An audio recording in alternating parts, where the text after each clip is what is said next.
सभी दर्शकों को मेरा नमस्कार। मैं डॉक्टर अंकित आरपीजी लाइफ साइंसेस की ओर से आप सबका आज के फेसबुक लाइव में दिल से स्वागत करता हूं।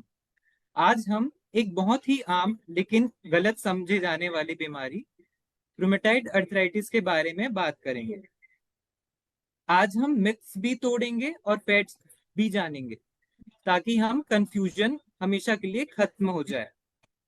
हमारे साथ मौजूद हैं जाने माने रूमेटोलॉजिस्ट डॉक्टर विश्व प्रकाश तिवारी। डॉक्टर विश्व प्रकाश तिवारी एक प्रतिष्ठित चिकित्सक एवं एकेडमिक विशेषज्ञ हैं, जिनका प्रशिक्षण देश के प्रमुख संस्थानों में हुआ है। उन्होंने MBBS Pandit Jawaharlal Nehru medical college Raipur से किया है। तत्पश्चात MD Motilal Nehru medical college Prayagraj से पूरा किया। इसके बाद डीएम इम्यूनोलॉजी एंड रूमेटोलॉजी के माध्यम से इस विशिष्ट क्षेत्र में उन्नत प्रशिक्षण हासिल किया। वर्तमान में डॉक्टर तिवारी श्री गुरु राम राय मेडिकल कॉलेज देहरादून के रूमेटोलॉजी विभाग में असिस्टेंट प्रोफेसर में कार्यरत हैं। इससे पूर्व वे जीएसवीएम कॉलेज कानपुर के मेडिसिन विभाग में असिस्टेंट प्रोफेसर के रूप में सेवाएं प्रदान कर चुके हैं।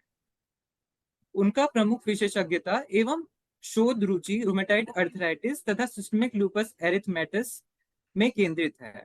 उन्होंने क्लिनिकल अनुसंधान शिक्षण क्षेत्रों में योगदान दिया है। सर, आपका बहुत बहुत स्वागत है।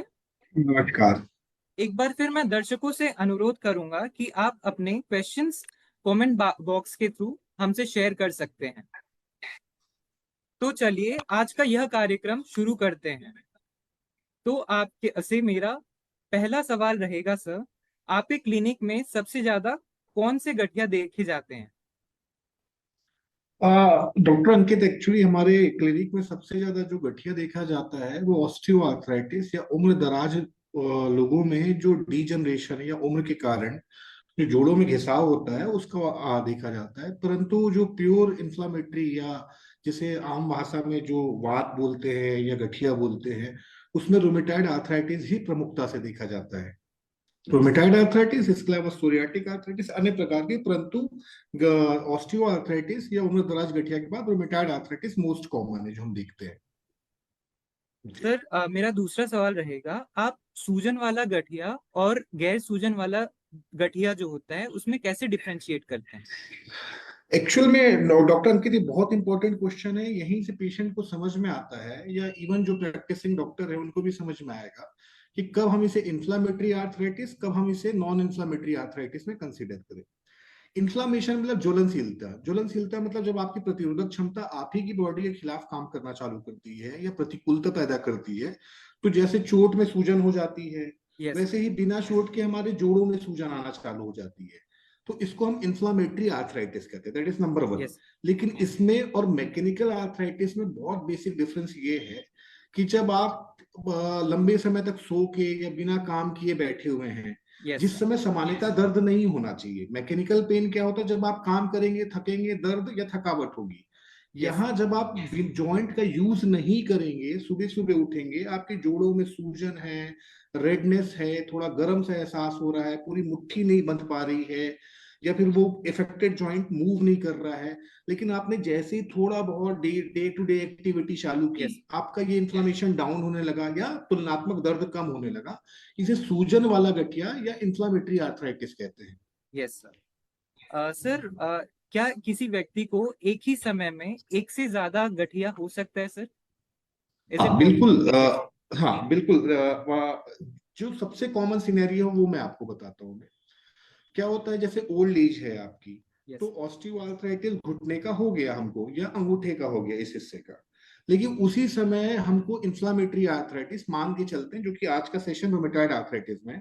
तो रूमेटाइड आर्थराइटिस प्लस ऑस्टियोआर्थराइटिस उसको एक ही समय पे है। परंतु अगर दो रोमेटोलॉजिकल कारण या दो इन्फ्लामेटरी आर्थराइटिस एक साथ मिक्स होती है तो हम लोग इसको ओवरलैप सिंड्रोम के तहत डायग्नोज करते हैं और आगे इसका देखा जाता है। परंतु बिल्कुल संभव है कि दो आर्थराइटिस एक साथ हो सके। एक तो ऑस्टियोआर्थराइटिस के साथ मैंने आपको बताया, दूसरा जो यूरिक एसिड वाला गठिया बोलते हैं हम सामान्यतः, जिसे गाउटी आर्थराइटिस कहा जाता है, तो आपको गाउटी आर्थराइटिस भी हो सकती है साथ में। जी सर बिना इलाज के ऐसा कौन सा गठिया है जो तेजी से बढ़ता है? जितने इंफ्लामेटरी, एक्चुअल में कायदे से तो बिना इलाज के कोई भी बीमारी बढ़ेगी, अपन सब यस। जानते हैं, परंतु जो इंफ्लामेटरी आर्थराइटिस होती है वो डिफॉर्मिंग और डिस्ट्रक्टिव होती है। डिफॉर्मिंग एंड डिस्ट्रक्टिव का मतलब ये हो गया कि आपके जोड़ को पूर्णतः समाप्त कर दे या कंप्लीटली डैमेज कर दे। यस। उंगलियों का टेढ़ा हो जाना, पाँव का टेढ़ा हो जाना, ज्वाइंट का सही तरीके से काम ना करना। तो इन्फ्लामेटरी आर्थराइटिस बहुत रैपिडली प्रोग्रेस करती है। आज चूंकि गठिया के कई प्रकार है जिसमें हम आगे बात करेंगे, परंतु रोमेटाइड आर्थराइटिस का अगर ट्रीटमेंट ना किया जाए तो यस। ये डेफिनेटली ज्वाइंट डैमेज कर देगी और मल्टीपल ज्वाइंट डैमेज कर सकती है। यस। हम्म, सर मैंने पढ़ा था, मैं आपसे अपना एक क्वेश्चन करना चाहता हूँ। जी। सर रॉयल डिजीज सेम, ये गाउट जो होता है ये सेम है सर? ये आपने बहुत अच्छा क्वेश्चन किया, और एक्चुअल यस। में कई बार फनी क्विज भी आते हैं अमंग द एकेडमिशियंस कि यस। इसे Kings of disease, disease of Kings कहते हैं। तो यस। कुछ एग्जांपल मैं देता हूँ, जैसे Martin Luther King, yes. Charlie Chaplin, ठीक है, yes. Pablo Picasso, even Hippocrates himself. Yes. यहाँ पे यूरिक एसिड ज्यादा मात्रा में मिला गया। जो गठिया था वो गाउटी आर्थराइटिस था। क्यों? गाउटी आर्थराइटिस का डायरेक्ट लिंक है खान पान से। यस। तो इफ्लुएंट लाइफ, या मान लो आप, ऐसा होता नहीं है, परंतु जैसे अगर आप एक अच्छा जीवन जी रहे हैं तो उसमें नॉन वेज, यस। अल्कोहल की मात्रा हो सकती है, सीडेंटरी लाइफ स्टाइल हो सकती है, जो यूरिक एसिड यस। को बढ़ा देता है। तो इसलिए डिसीज ऑफ किंग्स और किंग्स ऑफ डिसीज भी कहते हैं। तो यूरिक एसिड का यस। गठिया रॉयल आर्थराइटिस भी कहा जाता है। मीन्स रियल लाइफ में non veg and then alcohols ये अवॉइड करना चाहिए। Non veg, alcohol, sedentary life style, मोटापा, यस। ये यूरिक, या फिर आपको डायबिटीज है या डिसलिपिडीमिया। यस। यूरिक एसिड एक मेटाबॉलिक प्रॉब्लम है। एक यस। आपका ओवरऑल मेटाबॉलिज्म का कंट्रोल अगर लॉस होने लगे तो आपको यस। यूरिक एसिड बॉडी में बढ़ सकता है। और यूरिक एसिड का नेचर ये है कि जैसे उसे ठंडापन मिले या एक्सेस मात्रा में हो जाए तो क्रिस्टलाइज होके वो ज्वाइंट पे जमा हो जाता है और यस। गठिया पैदा करता है। गठिया बन। जी। सर जब आपके क्लिनिक में पेशेंट्स आते हैं सर, तो आप कैसे डायग्नोस करते हैं कि उसको रूमेटाइड अर्थराइटिस है या ओस्टियो अर्थराइटिस है या गाउट है? आप डिफरेंशिएट कैसे करते हैं सर?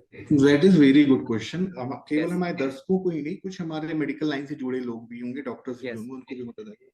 सामान्यतः क्या होता है, जैसे विभिन्न अलग अलग ब्रांचेस हैं, वहां पे एक डायग्नोस्टिक क्राइटेरिया होता है कि ये भाई, ये जांच पॉजिटिव आ गई तो ये बीमारी है, ऐसा करके, है ना। जैसे सामान्यतः अपन शुगर में देंगे, कुछ लक्षण आए यस। HbA1c उससे ज्यादा, हमने शुगर बोला। परंतु रोमेटोलॉजिकल केसेस में एक ये पैटर्न है, एक पैटर्न से हम उस डायग्नोसिस को पकड़ते हैं। तो यूजुअली हम लोग क्या करते हैं, हमारे फील्ड में इसे क्लासिफिकेशन क्राइटेरिया कहा जाता है। क्लासिफिकेशन का मतलब ये है कि एक जैसी दिखने वाली 5-6 चीजों को लेके यस। हम उस आर्थराइटिस के डायग्नोसिस करते हैं। तो यस। रोमेटाइड आर्थराइटिस के डायग्नोसिस से क्लिनिकल पिक्चर से होती है। रोमेटाइड आर्थराइटिस सिमेट्रिकल होती है, दोनों हाथों में, यस। एक हाथ में नहीं। एक हाथ में हुआ तो हो सकता है चोट हो, या दूसरी आर्थराइटिस ये दोनों हाथों में होगी। दूसरा, यस। ये छोटे छोटे जोड़ों को प्रभावित करती है।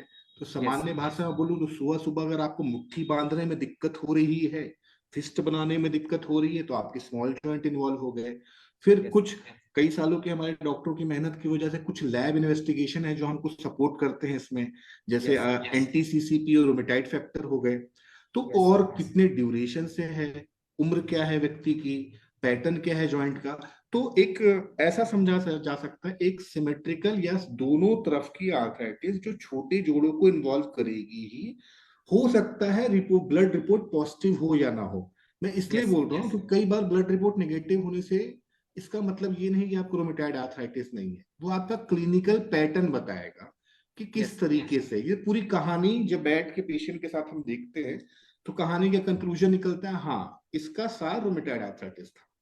Yes sir. So sir rheumatoid arthritis और ओस्टियो अर्थराइटिस, सर इसमें डिफरेंस क्या होगा सर? आप कैसे डिफरेंशिएट करेंगे कि हाँ, यस। ये जैसे ऑस्टियोआर्थराइटिस, जैसे जैसे जैसे डॉक्टर साहब आप देखोगे, जैसे एज होती है तो मोतियाबिंद लोगों को हो जाता है, यस। एज होती है तो प्रोस्टेट की प्रॉब्लम हो जाती है ना। वैसे ही आपकी जो जोड़ है वो भी एज के साथ, अगर मान लो आप में मोटापा है या आपको कोई ट्रॉमा हुआ है, कोई एक्सीडेंट हुआ है, तो उसके साथ वो ज्वाइंट का स्ट्रक्चर धीरे धीरे डैमेज होने लगता है। और सामान्यतः कौन सा स्ट्रक्चर डैमेज होगा? जहां सबसे ज्यादा भार होगा, बॉडी का यस, सबसे ज्यादा भार कौन संभाल रहा है, घुटना या नी। घुटना। तो ऑस्टियोआर्थराइटिस सामान्यतः घुटनों से प्रेजेंट करती है। और इसमें जो अभी हमने पिछले क्वेश्चन में डिस्कस किया था, ये नॉन इन्फ्लामेटरी आर्थराइटिस है। नॉन तो ये इन्फ्लेमेटरी। सुबह उठते के साथ उतनी प्रॉब्लम क्रिएट नहीं करेगी जितनी चलने से करेगी। क्यों? यस। क्योंकि डीजनरेशन हो रहा है। जैसे हम आप बूढ़े हो गए तो चलने में थकावट होगी, तो वैसे ही ज्वाइंट अगर बूढ़ा हो गया तो जब वो व्यक्ति चलेगा तो उसे ज्यादा दर्द होगा। और वो ज्वाइंट हर जगह नहीं होगा। तो यूजुअली जहां वेट बेरिंग, जैसे अंगूठा है, हम अपने आजकल मोबाइल चलाते हैं, लगातार अंगूठा यूज कर रहे हैं, तो अंगूठे का ये ज्वाइंट इन्वॉल्व हो जाना, घुटने का इन्वॉल्व हो जाना, तो आपके यूज जितना डिपेंडेंट होगा वो ऑस्टियोआर्थराइटिस। और ऑस्टियोआर्थराइटिस सामान्यतः उम्र दराज लोगों में होती है, परंतु ऐसा 100% नहीं है, परंतु सामान्यतः उम्र दराज, ज्यादा मोटापा, ये सब ऑस्टियोआर्थराइटिस की तरफ इंगित करता है। तो नाइसली एक्सप्लेन सर, आपने बहुत ही सिंपल तरीके से हमारे दर्शकों के लिए सब कुछ बता दिया सर। तो फिर जी। यस सर, सो सर मैं आगे पूछना चाहूंगा, कौन से कारण हैं जो रूमेटाइड अर्थराइटिस को आक्रामक बनाते हैं? बिल्कुल, इसके 5-6 कारण हैं। एक, आपका एज ऑफ प्रेजेंटेशन क्या है। एज ऑफ प्रेजेंटेशन अगर मान लो आपका अर्ली है, आपका ट्रीटमेंट बहुत देर तक एडिक्वेट नहीं हुआ या सही तरीके से पकड़ में नहीं आया, तो जब हमारे पास रोमेटोलॉजिस्ट के पास पेशेंट पहुंचेगा, एवरेज 6 साल का डिफरेंस है हमारे पास। जब रोमेटॉइड आर्थराइटिस का मरीज हमारे पास आता है, दुर्भाग्य से 5-6 साल का गैप ऑलरेडी हो चुका होता है। उस समय उसको रोमेटॉइड आर्थराइटिस जो काफी समय मिल जाता है ज्वाइंट डैमेज करने का। एक तो ये हो गया। दूसरा, कितने ज्यादा ज्वाइंट इन्वॉल्व है, जब वो प्रेजेंट हुआ तो कितनी सूजन, कितनी सीवियरिटी से आया, ये दूसरा पॉइंट हो गया। तीसरा, जो डॉक्टर्स हमने जो मेहनत करके निकाला कि अगर आपका आर रोमेटाइड फैक्टर और एंटी-सीसीपी अगर ये हाई टाइटर हो, हाई टाइटर का मतलब इसकी जो अपर लिमिट है उससे 3 गुना से ज्यादा हो, इसे हम हाई टाइटर कहते हैं। तो दोनों पॉजिटिव, हाई टाइटर। और जब हमने एक्सरे कराया तो एक्सरे हम ऑलरेडी देख रहे हैं कि एक्सरे बता रहा है ऑलरेडी जॉइंट में डैमेज हो रहा है। ये जो चीजें हैं, और स्मोकिंग डेली लाइफ में जो है, smoking, obesity, these two things can aggravate your arthritis very aggressively. And third point, जो यहाँ पे कमेंट करना भी जरूरी है, जब पेशेंट क्या करते हैं, कई बार कंप्लाइंट नहीं होते ट्रीटमेंट से। कंप्लाइंट का मतलब रेगुलर नहीं ले रहे होते हैं, या कई बार ना जानते हुए सेल्फ एक्सपेरिमेंट कर लेते हैं कि चलो बंद करके देखते हैं दवाइयाँ। तो जो नॉन कंप्लायंस है, इनएडेक्वेट ट्रीटमेंट है, वो भी आर्थराइटिस की सीवियरिटी बढ़ा देता है आपका। तो ये सब कारण है इसके सीवियरिटी होने के, सीवियर होने के। तो नेक्स्ट क्वेश्चन में आगे बढ़ने से पहले मैं दर्शकों से यही कहना चाहूंगा कि स्मोकिंग क्विट कीजिए, एंड कंप्लायंस बिल्कुल। इज वेरी इंपॉर्टेंट, जैसे कि सर ने हमको बताया। जी। सर, जैसे कि आपने अभी हमें बताया रूमेटाइड फैक्टर और एंटी सीसीपी, सर इसमें जो मोस्ट स्पेसिफिक टेस्ट है वो कौन सा होगा सर? उससे भी इंपॉर्टेंट डॉक्टर अंकित, मैं आपको एक और बात बताता हूँ। समान जनमानस, इवन कई डॉक्टर्स भी रोमेटाइड फैक्टर को रोमेटाइड फैक्टर ना बोल के आरए फैक्टर बोलते हैं। R A factor. और आरए फैक्टर बोलने का मतलब है कि आप कमिट कर रहे हैं कि अगर ये फैक्टर पॉजिटिव है मतलब आपको रोमेटाइड आर्थराइटिस है, अगर ये फैक्टर नेगेटिव है तो आपको रोमेटाइड आर्थराइटिस नहीं है। तो पहले तो ये भ्रामकता दूर की जाए, it is a rheumatoid factor, not a RA factor और R A. Rheumatoid arthritis factor. That is number one, है ना। यस। तो पहली तो चीज ये है कि स्पेसिफिक क्या हुआ। तो शुरुआत में जो बेसिकली हमारे साइंसदानों ने मेहनत की, तो उस समय रोमेटाइड फैक्टर पॉजिटिव मिलता था, उसमें काफी ठीक ठाक 60-70% सेंसिटिविटी मिल जाती थी। सेंसिटिविटी का मतलब अगर 100 रोमेटाइड आर्थराइटिस के मरीज हैं तो 70 लोगों में वो पॉजिटिव आ जाता था। लेकिन स्पेसिफिसिटी 70% ही थी, मतलब अगर 100 लोगों को रोमेटाइड फैक्टर पॉजिटिव है तो उनसे 70 लोगों को ही रोमेटाइड आर्थराइटिस होती थी। समय के साथ जब आगे बढ़ा गया, पैथोजेनेसिस या इसकी जो परिकल्पना है उसको अच्छे से समझे, तो एंटीसीसीपी नाम की जांच आई। एंटीसीसीपी कई लोग ऐप का भी बोलते हैं, एसीपी।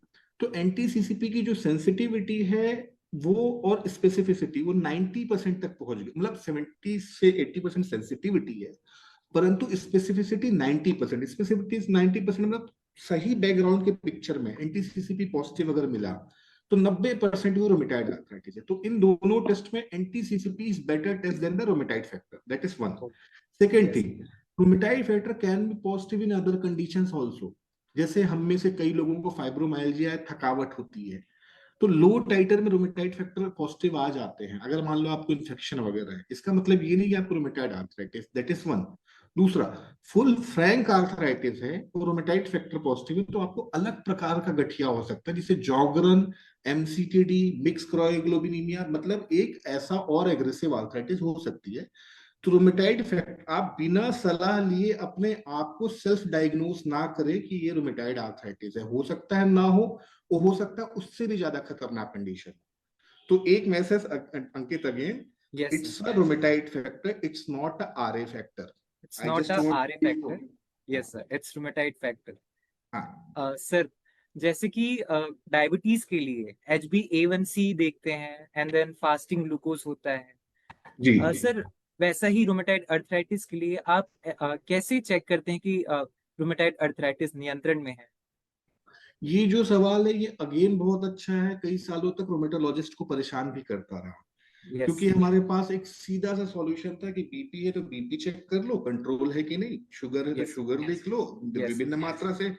परंतु इसमें क्या था ईएसआर सीआरपी नाम के दो टेस्ट होते थे, जो कि आपकी बॉडी में कभी भी स्ट्रेस होगा और तात्कालिक स्ट्रेस होगा, तात्कालिक को एक्यूट बोल दिए, तो एक्यूट फेज उस समय ये दोनों फैक्टर बढ़ते हैं।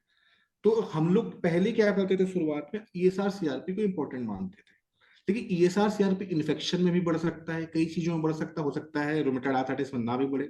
तो हम लोग क्या करते हैं, ट्रीट टू टारगेट अप्रोच लेके चलते हैं। Treat yes. To target approach एक ऐसा मेथड है जिसमें कुछ लैब टेस्ट और क्लिनिकल पिक्चर में पार्टिसिपेशन डॉक्टर और पेशेंट दोनों का। पेशेंट मुझको बताएगा कि उसे कैसा लग रहा है, सूजन है कि नहीं, दर्द है कि नहीं, और फिर मैं एनालाइज करूंगा उसके हाथों में सूजन है कि नहीं, दर्द है कि नहीं।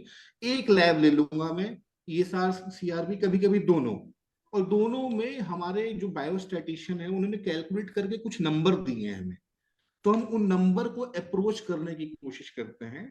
तो इस तरीके से हम, जो हमारा गठिया कंट्रोल में है कि कंट्रोल में नहीं है, एक ये क्यूमुलेटिव फिनोमेना है, मिला जुला है ना। अभी भी हम इसमें और वर्क कर रहे हैं और बेहतर सुधार यस होगा।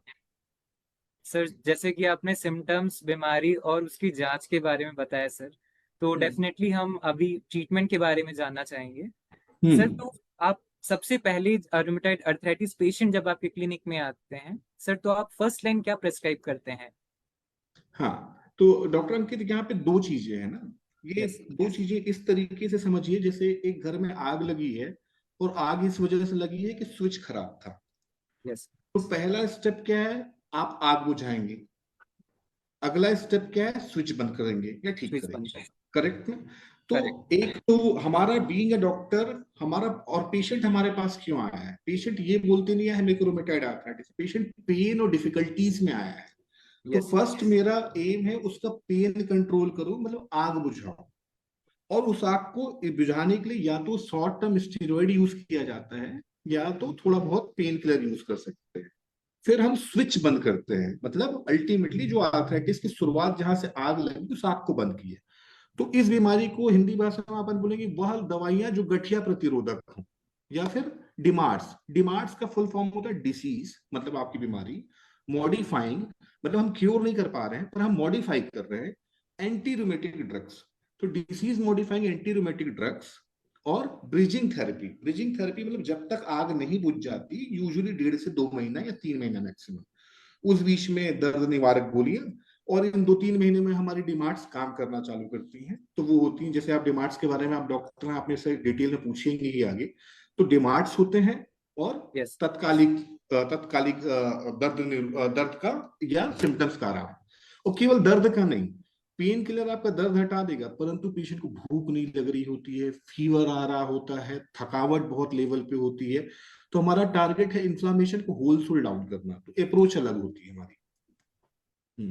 सर, जैसे कि आपने डीमार्ट्स के बारे में बताया सर, तो एक बहुत कॉमन डीमार्ट है मेथोट्रेक्सेट।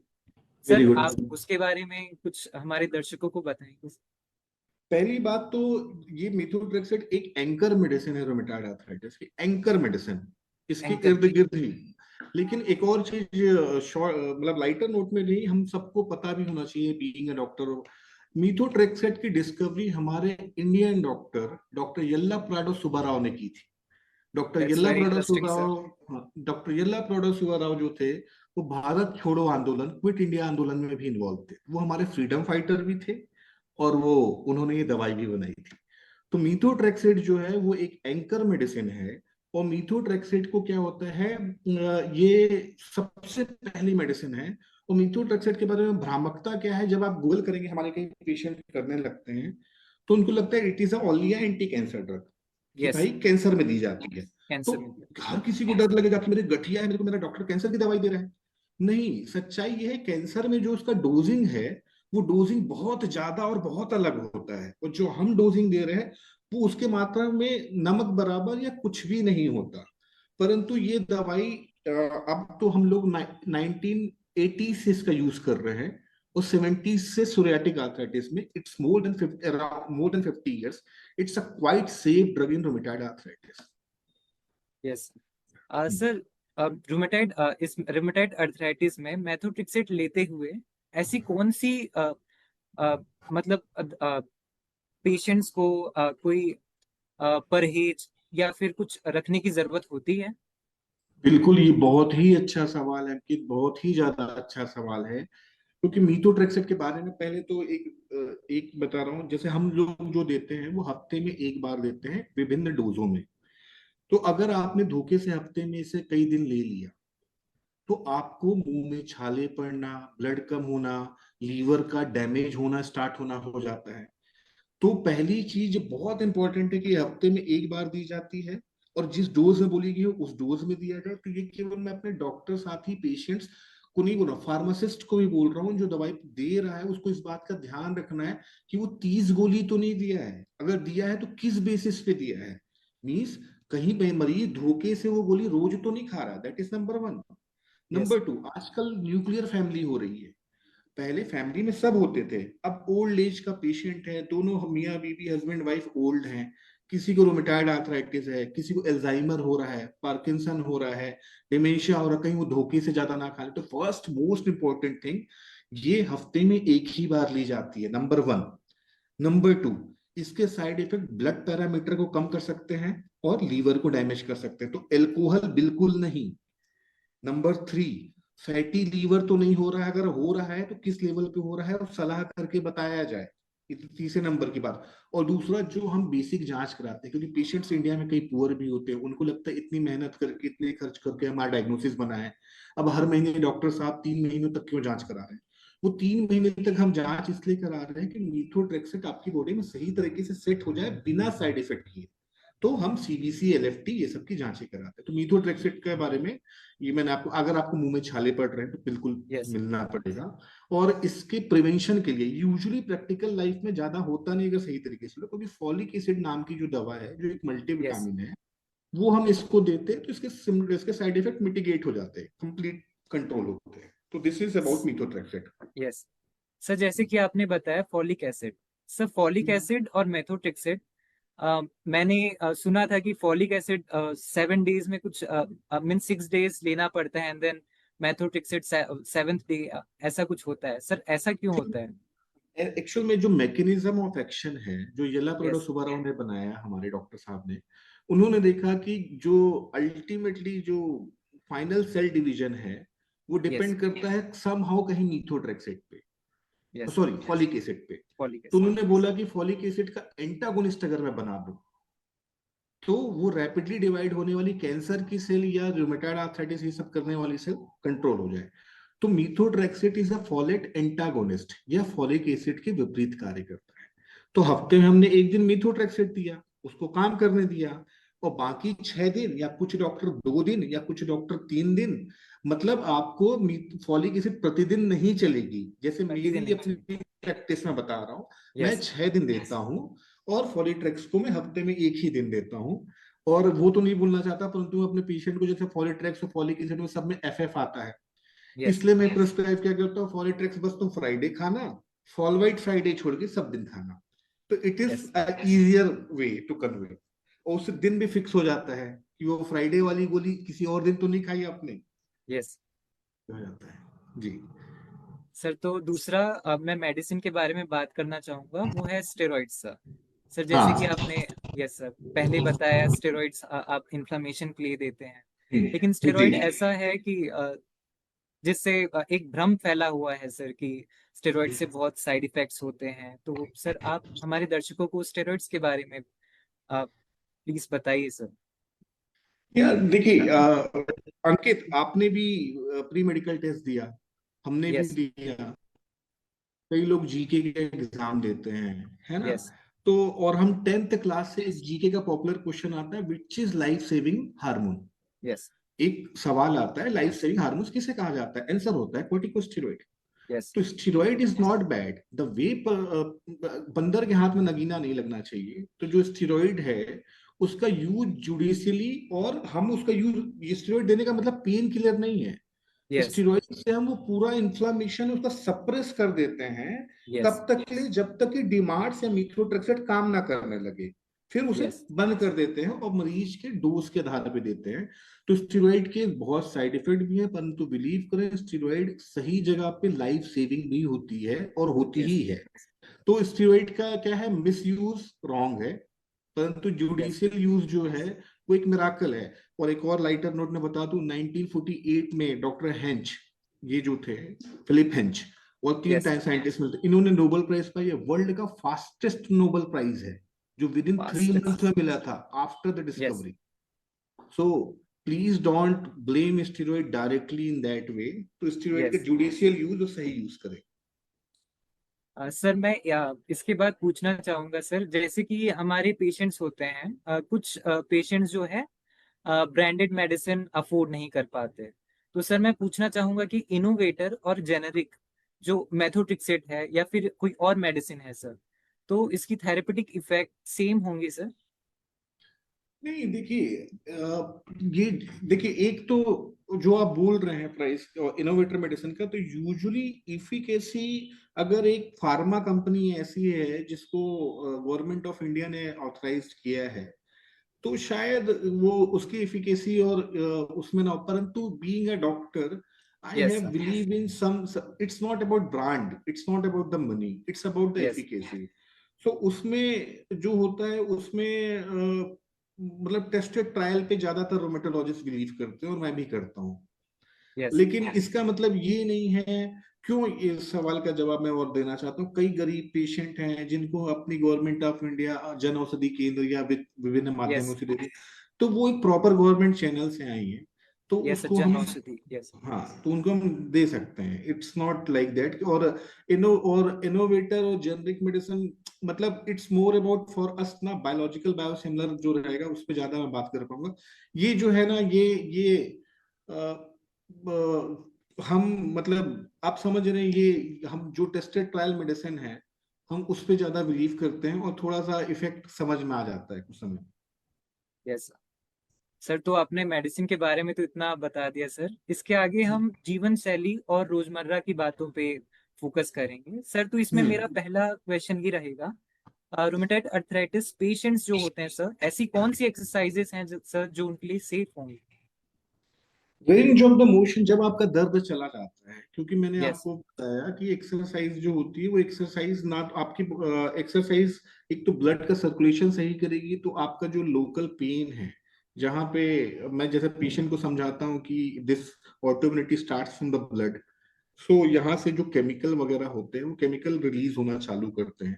और दूसरा, अपन जब जब एक्सरसाइज वगैरह करते हैं, बॉडी स्ट्रेस में आती है, तो अपना बॉडी का एंडोजीनस कोर्टिसोल निकलता है, जो कि यस। फिजियोलॉजिकल लिमिट में होता है, तो वो भी चेक करता है इन्फ्लेमेशन को।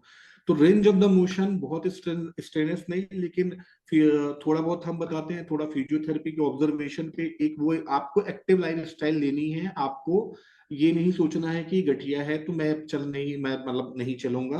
कुछ समय बाद जब पेन कम होता है, आप रेगुलर एक्सरसाइज करिए, वेट लॉस करिए। वेट लॉस क्यों? एब्डोमेन और tummy itself a inflammatory organ, वहां से भी काफी इन्फ्लामेशन होता है, तो उसका कंट्रोल करना, स्मोकिंग सिजेशन करना, डेली लाइफ स्टाइल पे अच्छा मूवमेंट रखना। जैसे अब आप डाइट का ही पूछेंगे, तो डाइट के बेसिस पे आप ऑक्सीडेंट मत खाओ। मतलब सिंपल लैंग्वेज में है, जो हमारे न्यूट्रिशन के दोस्त होंगे वो समझेंगे, ऑक्सीडेंट और एंटीऑक्सीडेंट। ऑक्सीडेंट का मतलब है ऑक्सीजन जो कि फ्री है, जिसके ऊपर चार्ज है, तो पूरी बॉडी में आग लगाएगा। तो ऑक्सीडेंट में क्या करेंगे, बहुत तेल, बहुत मसाला, बहुत है प्रोसेस्ड फूड, जो पैक्ड फूड होते हैं, उनको उनको अवॉइड करिए। एंटीऑक्सीडेंट में क्या होता है, नेचुरल कि विटामिन डी हो गया, फिर एंटीऑक्सीडेंट्स हो गए, ये हेल्प करते हैं। तो रॉ मतलब फ्रेश वेजिटेबल, फ्रेश फ्रूट्स, जैसे जिसमें विटामिन ए ज्यादा हो, विटामिन डी ज्यादा हो, ये सब प्रेफर करते हैं। तो वेजिट मतलब ऐसे नहीं, बट वो डाइट जो आपका वेट भी लॉस कर रही है, और आप जिसमें फ्रेश वेजिटेबल ले रहे हैं, सलाद ले रहे हैं, दैट इज गुड। और जो बहुत तेल मसाला बहुत नमक के साथ है, जो आपको ओबेसिटी भी कर सकता है, और प्रोसेस्ड फूड, वो अवॉइड करना बेहतर रहता है। Yes sir. सर इसके बाद मैं क्वेश्चन पूछना चाहूंगा सर, जो प्रेग्नेंट विमेन्स होती है सर, उनमें जो आने वाली कौन सी ऐसी सुरक्षित तरीके हैं, मतलब जो पेशेंट है, सपोज वो अगर आरी से मतलब रुमेटॉइड अर्थराइटिस के पेशेंट है और उनको गर्भ धारण करना है सर, तो ऐसे कौन से सुरक्षित तरीके हैं, उनको कौन कौन सी सावधानी रखनी चाहिए सर, इसके बारे में आप प्रकाश डालिए। ये बहुत अच्छा सवाल है, क्योंकि rheumatoid arthritis reproductive age group की फीमेल में बहुत कॉमन है, यंग फीमेल्स में। तो वहां पे ये जैसे मीथोट्रेक्सेट, लेफ्लुनामाइड, ये जो दो दवाइयां होती हैं यस। स्पेशली, तो मीथोट्रेक्सेट इटसेल्फ एबॉर्टिफिशिएंट, ये एबॉर्शन करा देती है। एक होती है टेराटोजेनिसिटी। टेराटोजेनिसिटी मतलब बच्चे के अंदर गई, बच्चे को विकलांगता या कुछ डैमेज किया। और एबॉर्टिफिशिएंट मतलब जो एबॉर्शन करा दे। तो मीथोट्रेक्सेट इटसेल्फ एबॉर्टिफिशिएंट। तो मिनिमम 3 मंथ पहले हमको मीथोट्रेक्सेट बंद करना होता है। तो पेशेंट जब आता है तभी हम उसको बताते हैं कि आपको प्रेगनेंसी से 3 महीने पहले हमको ये बंद करना पड़ेगा, जब आप प्लान करेंगे तो। That is number 1। लेफ्लुनामाइड जो होता है वो बॉडी सर्कुलेशन में 2 साल तक रह सकता है। तो लेफ्लुनामाइड में हम क्या करते हैं, वॉश आउट करते हैं। वॉश आउट की टेक्निक होती है। उसके बाद लेवल चेक करते हैं, फिर पेशेंट को अलाउ करते हैं कि आप प्रेग्नेंट हो सकते हैं। That is second.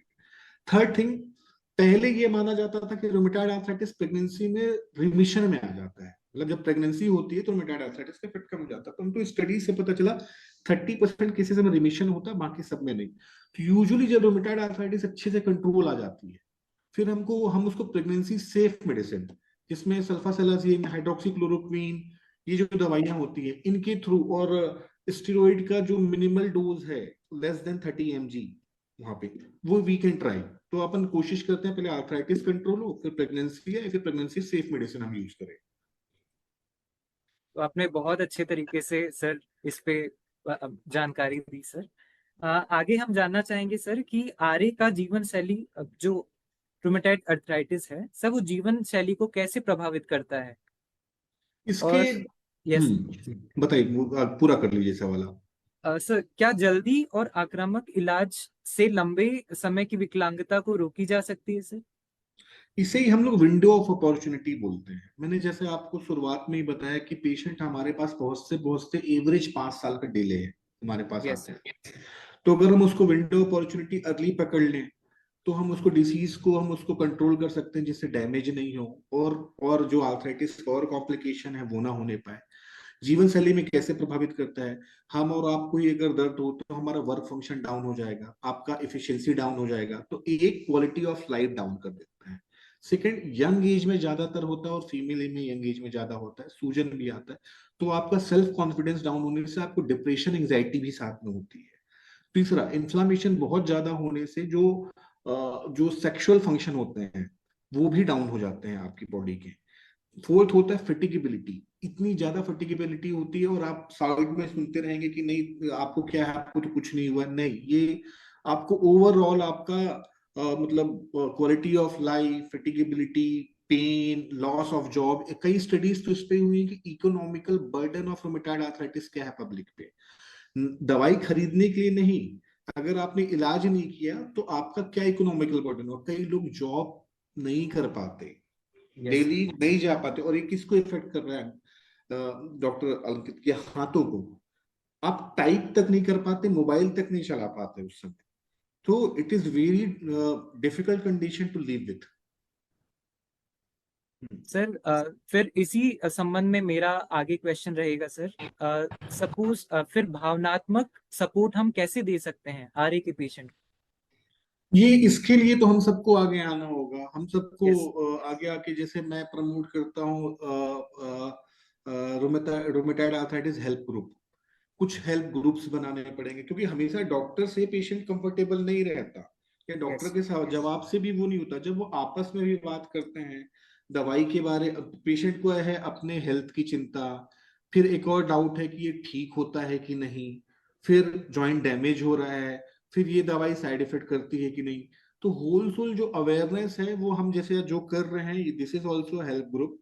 परंतु जब यस तक कई पेशेंट एक जगह एक ग्रुप में होंगे तो उससे वो आपस में भी एक दूसरे से डिस्कस कर सकते हैं, तो उनके डाउट भी क्लियर होंगे, and that is very good. अगर कोई ऐसा इनिशिएटिव मैं तो लेना ही चाहता हूँ और ये हो, और भविष्य में आगे करूंगा ही, तो ये यस बहुत जरूरी है एक्चुअल में। क्योंकि ये patients 1% of in 1 lakh 1% public को रुमेटॉइड आर्थराइटिस है, मतलब हमारे अड़ोस पड़ोस में नहीं है। तो यस हमको कोई ना कोई चाहिए समझने वाला, तो वही समझेगा जिसके साथ में हो रहा है ना।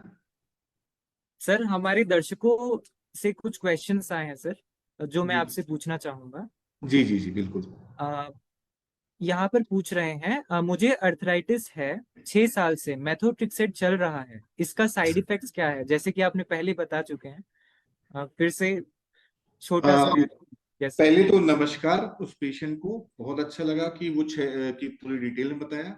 सर आपको जो मीथोट्रेक्सेट 6 साल से चल रहा है, तो उसमें रोजमर्रा में नहीं, परंतु 3 या 6 महीने में एक बार आपका सीबीसी मतलब आपके ब्लड काउंट में कोई इफेक्ट तो नहीं आ रहा, एक बार एलएफटी मतलब लीवर में कोई फर्क तो नहीं पड़ रहा, और साल में एक आध बार अल्ट्रासाउंड या फिर इलास्टोग्राफी आपके लीवर में कोई सूजन तो नहीं आ रही, ये हम उसको देखेंगे।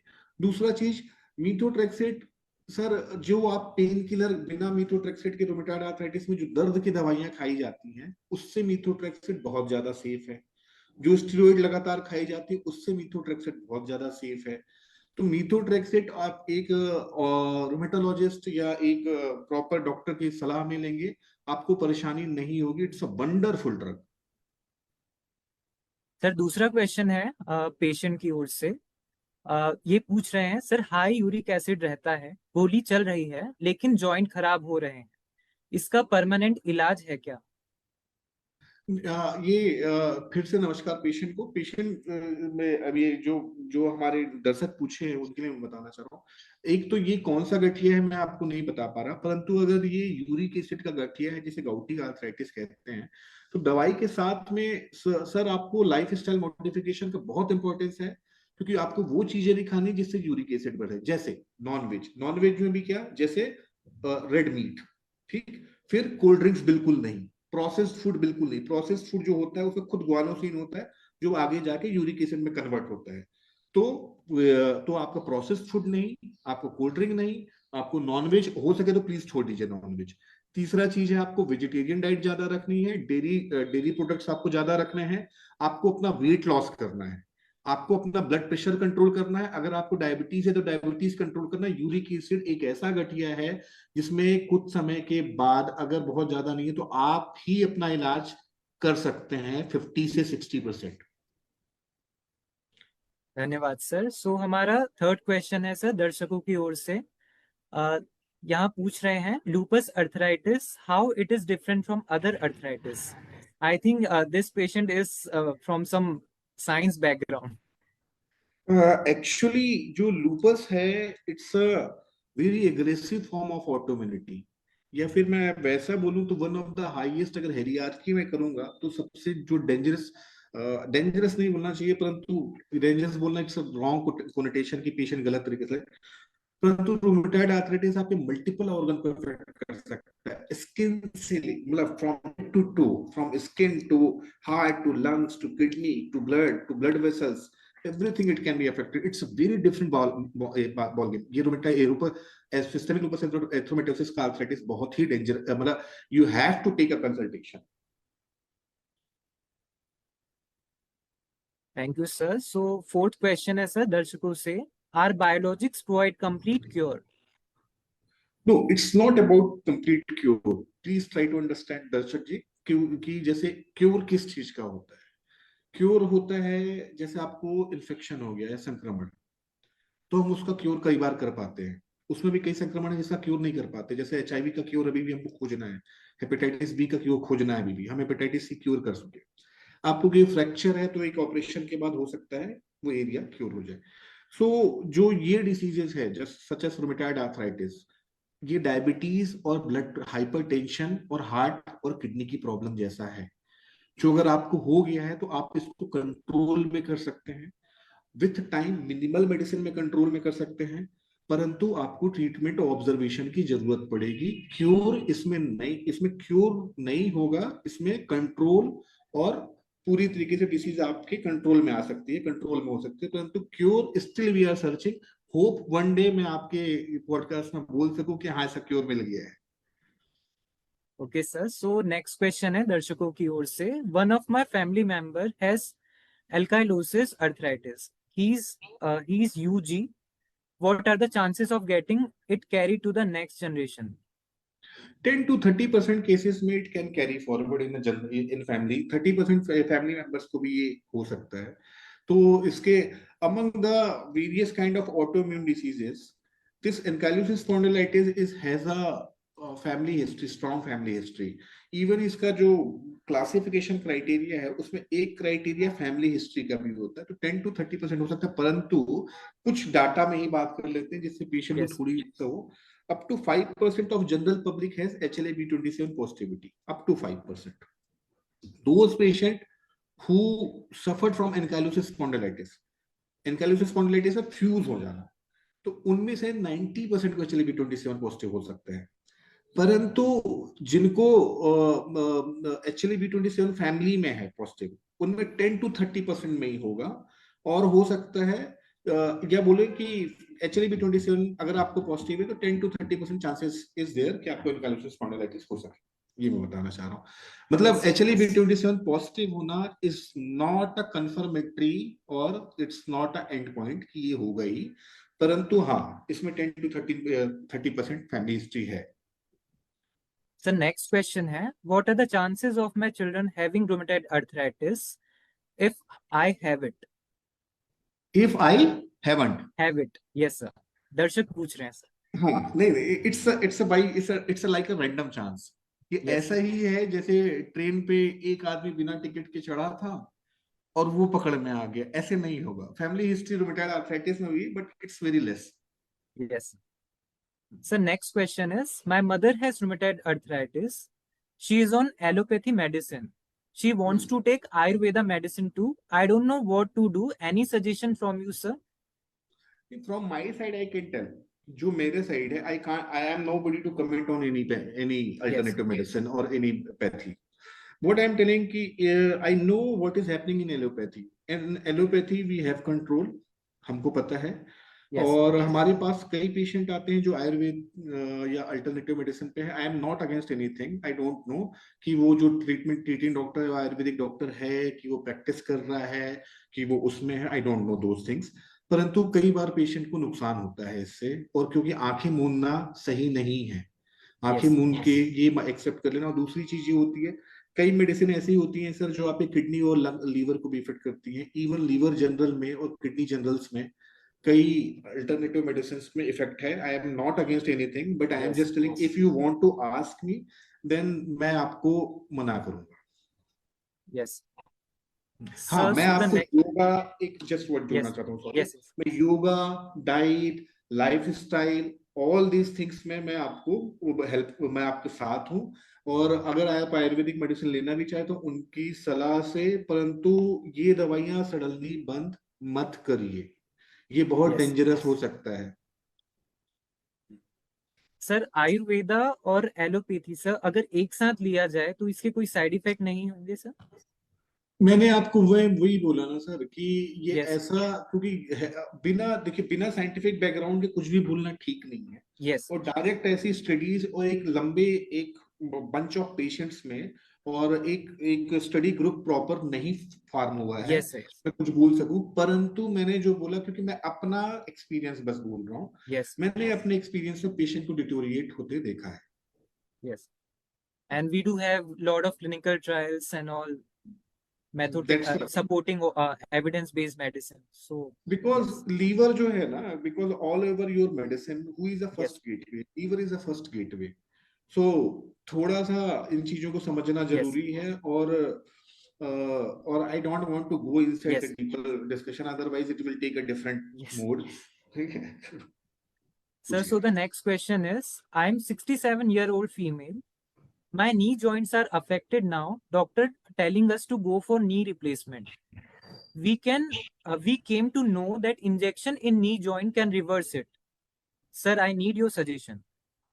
नहीं नमस्ते मैडम। मैडम एक्चुअल में क्या है, ये जो नी जॉइंट में इंजेक्शन में एक आरपीआर होता है, आजकल होता है, ठीक है, पीआरपी होता है, सॉरी पीआरपी। तो उसमें क्या होता है, प्लेटलेट रिच प्लाज्मा। अपन आपका ब्लड लेते हैं, उससे प्लेटलेट एक्सट्रैक्ट करते हैं। प्लेटलेट के पास एक क्षमता होती है, ग्रोथ फैक्टर, जो ग्रोथ करा दे। किसका ग्रोथ करा दे?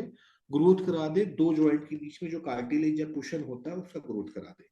तो ओवरऑल जो स्टडीज हुई है मैडम, उससे ये पता चला है कि ये आपके नी रिप्लेसमेंट को डिले करता है, but it is not a final solution. But हाँ, अप टू 2 इयर्स ये नी रिप्लेसमेंट डिले करता है, ये स्टडीज में मिला है।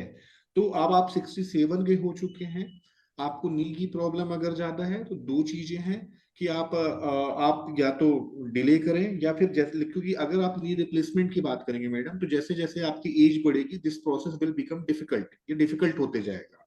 और नी रिप्लेसमेंट से मैं आपको एक चीज बता रहा हूँ, अगर ऑस्टियोआर्थराइटिस और नी जॉइंट डैमेज है तो नी रिप्लेसमेंट से डरना नहीं चाहिए। अगर आप एक अच्छे ऑर्थोपेडिक सर्जन से नी रिप्लेसमेंट करा रहे हैं, प्रॉब्लम बस ये है, वो 1 से 2 मंथ का जो रिहेबिलिटेशन प्रोग्राम है, उस प्रोग्राम में कई लोग एक्टिवली पार्टिसिपेट नहीं करते, वहां केस डिटोरिएट करता है।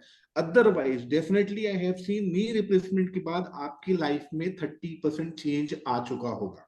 इससे कोई वो नहीं, क्योंकि तब जब डैमेज हो चुका है, बात तो वही हो गई है, बचा नहीं है तो हम उसमें करें क्या। तो ये चीजें हैं। तो अगर आपकी एज सही है, एज आपकी इस ऑपरेशन लायक है, अभी आप करा सकते हैं, तो कंसीडर इट। अदरवाइज पीआरपी के साथ में आप जा सकते हैं, परंतु PRP is not a permanent solution, but definitely delay करता है ये। हाँ, स्टेरॉइड इंजेक्शन जो है वो सजेशन से ही लें, वो टेम्परेरी रिलीफ के लिए होते हैं। स्टेरॉइड इंजेक्शन बार बार अगर नी जॉइंट पे लगाए जाए तो जॉइंट डैमेज हो सकता है। Yes, sir. So we'll take the next question, sir. Sir, दर्शकों की ओर से टीबी का होना अर्थराइटिस का कारण हो सकता है क्या? मुझे जॉइंट पेन हो रहा है। This is very good question actually. Sometimes क्या होता है, हमारा एक जॉइंट इफेक्ट होता है या फिर स्पाइन इफेक्ट होता है। TB can cause arthritis also, end TB arthritis is a chronic arthritis, एक लॉन्ग टर्म पे डिसफिगरिंग क्रोनिक आर्थराइटिस होती है। और टीबी में ये पॉसिबिलिटीज होती है ज्यादातर। क्या ये पेशेंट्स पहले ज्यादा मिलते थे, थैंक्स टू अवर गवर्नमेंट जो उन्होंने एक्सटेंसिव प्रोग्राम चलाया है, थैंक्स टू अवर पल्मोनोलॉजिस्ट जो एक्सटेंसिव प्रोग्राम चलाया है। तो अब थोड़ा इंसिडेंस कम देखने में मिलता है, but still immuno compromise patient में, एचआईवी पेशेंट में, ड्रग अब्यूजर्स में अभी भी मिलते हैं टीबी आर्थराइटिस। यूजुअली ये सर, मल्टीपल जॉइंट नहीं होती, यूजुअली यस मोनो आर्थराइटिस एक या दो जॉइंट, एक जॉइंट की ही होती है ज्यादातर, या स्पाइन में हो सकता है जिसे पॉट स्पाइन कहते हैं। सर, तन्मय जी पूछना चाहते हैं, how to manage patient of rheumatoid arthritis with high risk of reactivation of tuberculosis. नमस्कार तन्मय।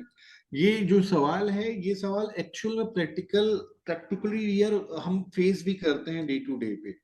क्योंकि आप कि पेशेंट को इनकाइलोसिस स्पॉन्डिलाइटिस हुई या फिर उसको बायोलॉजिक्स की जरूरत है, और पेशेंट को उस समय TB infections in the form of Mantoux और in the form of TB gold और एग्रा टेस्ट होस्टल।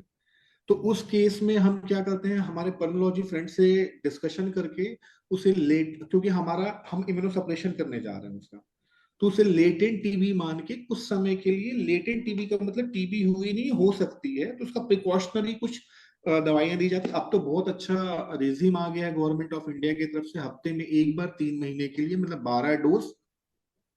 ठीक। तो we are very thankful to our pulmonologist also. Yes. So sir, next question है सर ऑडियंस की ओर से, any effects of steroid on my body growth, my son has juvenile arthritis. This is very very good question actually. Because आपको steroid अगर आप देंगे, steroid का अगर अनजुडिशियल यूज, मतलब प्रॉपर यूज ना हो under the proper observation from the paediatric rheumatologist और पीडियाट्रिशियंस के सपोर्ट के बिना, तो स्टंटिंग ग्रोथ हो सकती है। लेकिन इसका मतलब नहीं कि होती ही है, क्योंकि जुवेनाइल आर्थराइटिस इटसेल्फ आपको स्टंट ग्रोथ करा सकता है। जुवेनाइल आर्थराइटिस इटसेल्फ आपका एक लिम्ब छोटा रख सकता है। जुवेनाइल आर्थराइटिस एक बहुत एग्रेसिव फॉर्म लेके लाइफ थ्रेटनिंग भी हो सकता है। तो स्टेरॉइड का जुडिशियल यूज होता है सर, और ज्यादातर जेआईए में हम लोग बहुत लंबे समय तक स्टेरॉइड का यूज नहीं करना पड़ता है, हमारे पास डिमार्ट्स हैं, हमारे पास आईएल से टोसिलिजुमाब या अदर दवाइयां हैं जो काफी, इवन मीथोट्रेक्सेड काफी अच्छा इफेक्ट डालते हैं। सो जस्ट आप फॉलो अप करिए, बीच बीच में एक अपने पीडियाट्रिशियंस के साथ में उनका वेट एंड हाइट का जो ग्रोथ है और जो सेक्सुअल मैच्योरिटी है उनको आप दिखाते रहिए, परेशान बिल्कुल मत होइए। कई पेशेंट जीआईए के आते हैं जिन्हें प्रॉपर मैनेज किया जाता है, वो अपनी हाइट भी गेन करते हैं, इस बीमारी से बच भी जाते हैं और जॉइंट भी खराब नहीं होता। तो sir, coming to the end of the session, sir, I'm very हाँ thankful to you, sir, for joining us. नमस्कार नमस्कार। सर, आपने बहुत ही सरल भाषा में बहुत छोटी छोटी चीजों को आपने जैसे कि बताया सर, वो हमारे दर्शकों के लिए और हमारे लिए सर बहुत महत्वपूर्ण है। सर, जाने से पहले सर कोई एक लास्ट मैसेज जो आप पेशेंट्स को, आप दर्शकों को यहाँ से देना चाहते हैं सर। मैं यही बोलना चाहता हूँ, जैसे आज अपनी बात रोमेटाइड आर्थराइटिस की हुई है, तो रोमेटाइड आर्थराइटिस पे एंड करना चाहता हूँ। रोमेटाइड आर्थराइटिस भी हमारे डायबिटीज और ब्लड प्रेशर के जैसे ही है। आप इनका ट्रीटमेंट कराइए, आप इनकी डिफॉर्मिटी से बच सकते हैं। और लास्ट एक बात इंपॉर्टेंट जाने से पहले देखो, it's autoimmunity, rheumatoid arthritis is autoimmunity. तो ऑटोइम्यूनिटी है तो ये केवल ज्वाइंट पे नहीं होती सर।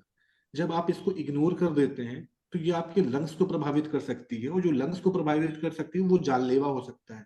आपको अल्सर्स पैदा कर सकती है, आपके हार्ट की प्रॉब्लम एक्सेलरेट कर सकती है, आपको स्ट्रोक की प्रॉब्लम एक्सेलरेट कर सकती है, गलत दवाइयों के यूज से किडनी खराब हो सकती है। There are multiple complications of in rheumatoid arthritis other than the joint pain. It's not just a joint pain. क्यों? क्योंकि हमारे हमारे सिनेरियो में किसी पेशेंट को पता चल जाए हार्ट की प्रॉब्लम है तो वो ईमानदारी से ट्रीटमेंट कराता है। अगर उसको पता चल जाए किडनी की प्रॉब्लम, ईमानदारी से ट्रीटमेंट करता है। इवन डायबिटीज में कई लोग ऐसे हैं जो लापरवाही कर जाते हैं। यहाँ तो आर्थराइटिस होती है, पेन किलर की कुछ गोलियां खाई और बोलते हैं चलते रहेगा चलते रहेगा चलते रहेगा। नहीं, नुकसान होता है कि आपका लाइफ स्पेन 10 से 12 साल कम कर सकता है। तो thank you so much sir for joining us. Hmm. और मैं दर्शकों का भी धन्यवाद देता हूँ। आरपीजी लाइफ साइंसेज की ओर से मैं doctor Ankit, thank you so much. धन्यवाद। थैंक यू डॉक्टर अंकित, आपने बहुत अच्छा सेशन लिया, आपके सवाल बहुत अच्छे थे, बहुत कवर किया, and I enjoyed a lot. Thank you so much thank you Ankit. Sir.